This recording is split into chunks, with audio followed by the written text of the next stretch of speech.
Lundi 16 mai 2022. Bonjour. Le quotidien Matin Libre titre manchette. Pension aux anciens députés. La proposition n'est pas de la 8e législature. Voici d'où est partie la polémique. L'actuel Parlement classera-t-il le dossier ? Une proposition de loi pour octroyer une pension aux anciens députés et présidents d'institutions se trouve dans le lot des dossiers à l'ordre du jour de la première session ordinaire de l'année 2022 du Parlement béninois. Cette annonce faite par le porte-parole de l'institution a particulièrement retenu les attentions et la polémique s'est installée. La majorité des Béninois ne comprend pas que l'actuelle législature, la 8e, programme un tel sujet dans un contexte économique difficile où le gouvernement peine à augmenter les salaires des travailleurs. Retrouvez la suite de l'article dans votre journal Matin Libre à la page 2. À la suite de son 5e congrès ordinaire, le nouveau bureau de l'UIB, l'Union islamique du Bénin a un nouveau bureau. Réunis en congrès ordinaire le samedi 14 mai dernier à Boycon, les membres de l'UIB ont élu un nouveau bureau. C'est l'imam de Boycon, Idriss Souleymanou, qui a reçu la confiance de ses pairs pour conduire à nouveau l'Union. Retrouvez les membres du nouveau bureau dans votre journal Matin Libre à la page 9.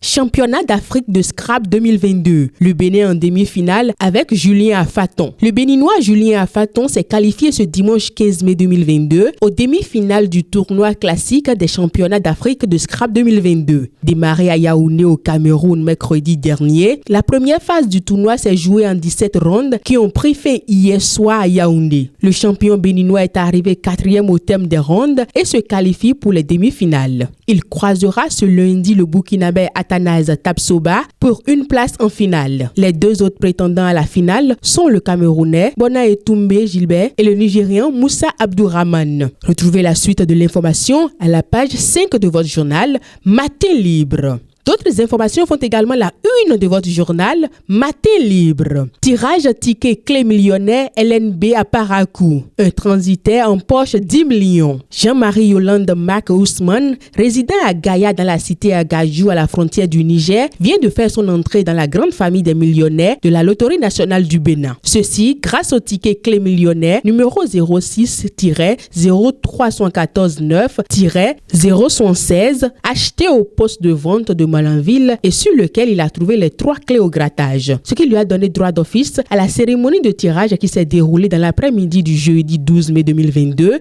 à l'espace Tabera à Parakou. À l'issue du tirage qui s'est déroulé en plein air, l'euro du jour a gagné la somme de 10 millions de francs CFA. L'information est à retrouver à la page 8 de votre journal Matin Libre. On poursuit cette rubrique sur Guérit TV Monde. BEPC dans les collines. Claude Aniquin offre des recueils d'épreuves aux candidats. À moins d'un mois du lancement des épreuves du brevet d'études du premier cycle BEPC, le suppléant du député Jean-Eudes Koundé œuvre pour un taux de réussite record dans le département des collines. Vendredi 13 mai 2022, l'équipe de Claude Aniquin a entamé une tournée de dons de recueils d'épreuves dans les collèges d'enseignement général de la commune de Dassazoum. L'essentiel de l'article est à lire à la page 5 du journal Matin Libre. Examens scolaires, les différentes dates. Retrouvez les différentes dates des examens scolaires dans votre journal Matin Libre à la page 3. Cherté de la vie, ce que proposent Lukman Tidjani et Célestin Alessis Agbessi. Depuis quelques mois, il ne se passe pas un seul jour sans que la question du coût de la vie devenue chère, très chère même, ne soit pas le sujet de conversation centrale au sein des ménages dans la population. Les réseaux sociaux ne sont pas en reste et amplifient même le sujet dans toutes les langues et sous toutes les formes. Caricatures, dessins, audio et encore. C'est non seulement une question actuelle, mais c'est surtout pour beaucoup de nos compatriotes une question essentielle, parfois de suivi pour les familles, les couples et pour les enfants. C'est aussi une question de dignité. La suite de l'information est à lire à la page 5 de votre journal Matin Libre. Et pour terminer, Palais de la République. Les membres de la FEBECAD contemplent les trésors royaux. Les trésors royaux exposés au Palais de la République continuent d'attirer des franges de la population. Cette fois-ci, ce sont les membres de la Fédération des commissaires agréés en douane, FEBECAD, qui ont été au contact des œuvres d'art. Histoire pour eux de se divertir et de sortir de leur routine quotidienne pour bénéficier d'un moment d'histoire et de culture de leur pays. Retrouvez l'essentiel de l'article à la page 3 de votre journal Matin Libre. Mesdames et messieurs, merci à vous et à demain.